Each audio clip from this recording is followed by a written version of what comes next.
महाराष्ट्र राज्याचे उपमुख्यमंत्री अजित पवार यांचे विमान अपघातामध्ये जे दुर्दैवी निधन झाले याबद्दल शब्दाने सांगता येत नाही. अचानकपणे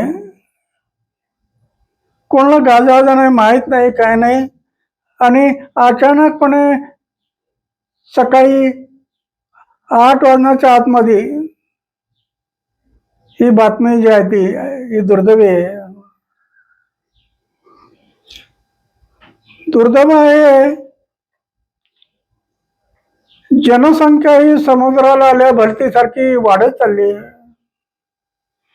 पण त्यातली अजित पवारांसारखी माणसं जी हरवत चालली आहे ही या देशाची, समाजाची फार मोठी हानी आहे, असं माझं मत आहे. या प्रसंगी मी अधिक काही बोलणार नाही. ही दुर्दैवी घटना असल्यामुळे एवढंच म्हणू शकेल की ईश्वराने त्यांच्या आत्म्याला चिरशांती लाभावी.